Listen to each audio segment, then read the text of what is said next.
Hi, I'm Margarita, and I'd like to show you one of the projects from my newest book, Finish Almost Any Quilt with Quilt As You Go. Come on, let me show you. I started with these gorgeous star blocks. I added uneven borders to the blocks and then brought them all together after they were quilted and created this gorgeous finished quilt that looks like it's traditionally made. You can't even tell that it's Quilt As You Go. Let me show you how I did it. Here's my gorgeous star blocks. They are 10.5 inch unfinished, so each block has a allowance for a 1/4 inch seam all the way around, and the points are perfect. They come right up to that 1/4 inch mark, so I'm not going to want to cut those off when I add my borders. Now you can see crammed in here tightly together, these would barely make a 40 by 40 quilt, pretty small really, and that would be just fine, but I'd rather have something just a little bit bigger. So my daughter and granddaughter helped me pick out this bright pink print to go with the blocks, and now it's just a matter of deciding how much space between them before I start cutting fabric to add some borders to them. It's all about balance when you decide what size borders you want to add to your projects. For a 10.5 inch block like this, you could add anywhere from 1 to 3, maybe even 4 inches, depending on what you like to see and your tastes in balance for the block versus the borders, or sashing as it's sometimes called. And what I'm going to do here, now I've got these all crammed together, is space them out just a little bit so that you can get an idea of how they look with a little bit of extra sashing. For now, I'm going to let the blue of the design wall come through, but I'll be using a different fabric for putting borders on these blocks. Now there we go, a little bit more space in between each block and definitely a bigger quilt.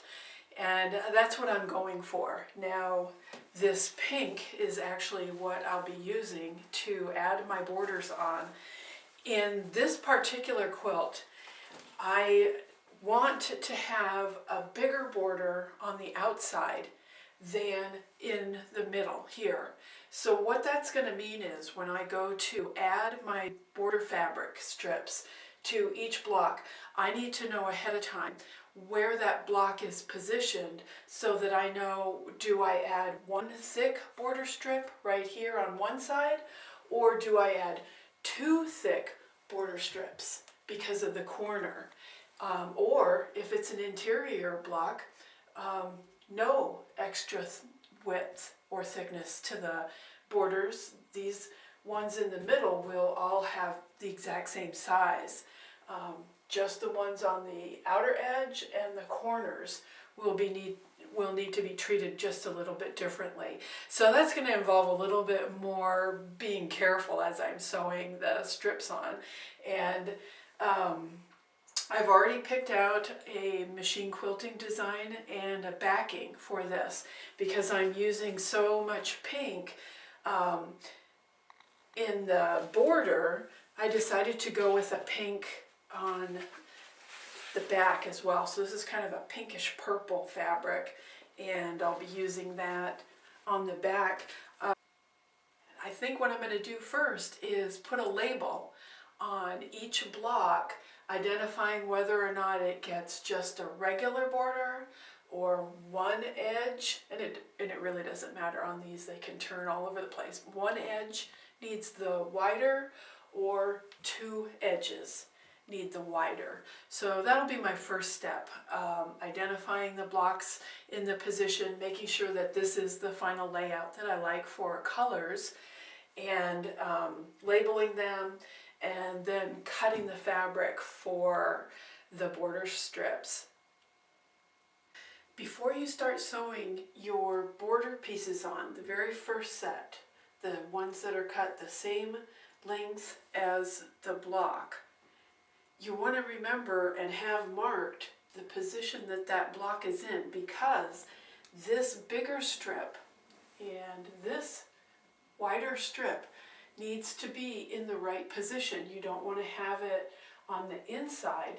These are all supposed to be on the outside of the block. Now, because I do mine in the order of top and bottom first, and then I do the side ones, this is going to be longer. These are 10.5 inches. This one's going to be 13 inches when I sew it on. So I'm not going to worry about the ones that are on the outside edge right now, only the bottom and the top.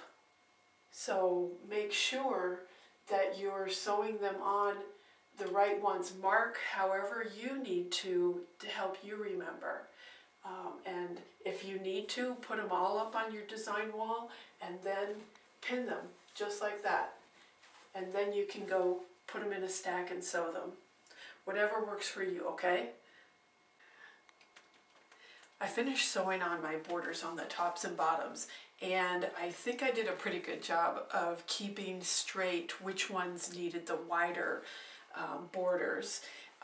That'll be seen once I put it up on the wall, because I measured these and they're coming out just a little bit bigger than I anticipated.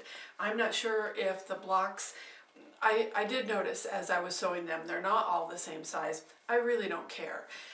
The differences are going to be taken up in the border fabric, but for now I need to adjust my calculations. I was going to cut these strips 13 inches on the smaller blocks, and I think I'm actually going to go 13 and a half.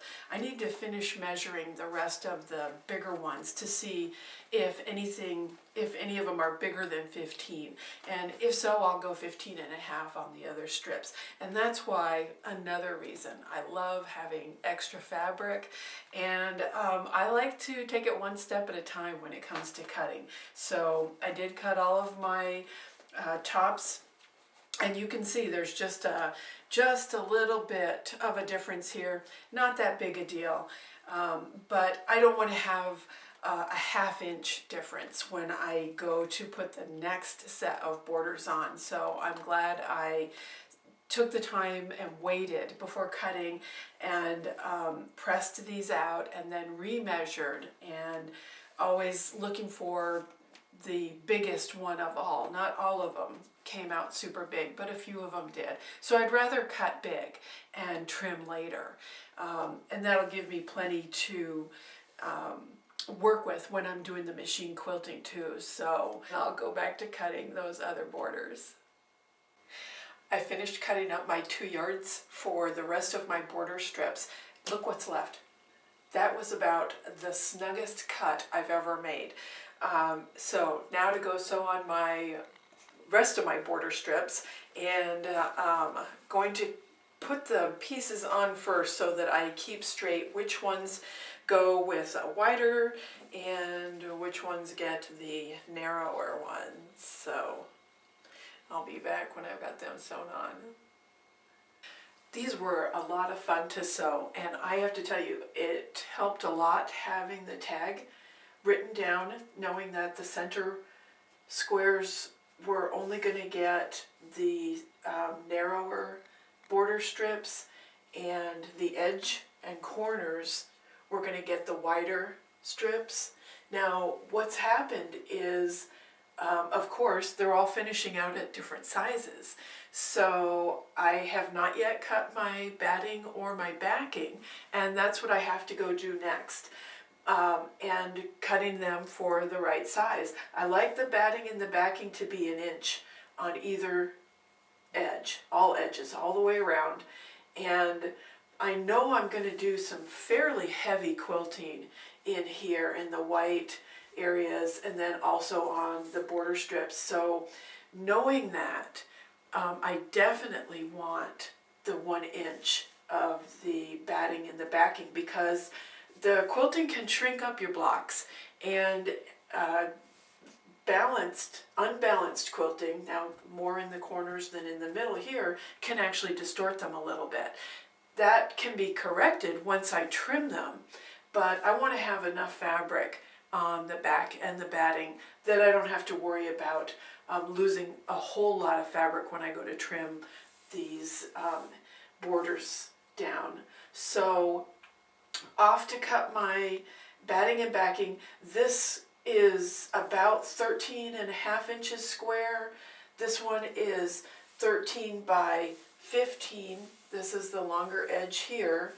And these 15 by 15 because of the corners, the wider corner strips. Now, I love the way this is working. I love, love, love this, the way this is going to work out like a regular border and without me having to go back and add a border to the quilt. Thanks so much for watching. Here's a link to how I machine quilted the blocks for this quilt. And if you want some more information about the book and the rest of the Quilt As You Go process, I got a link for that too.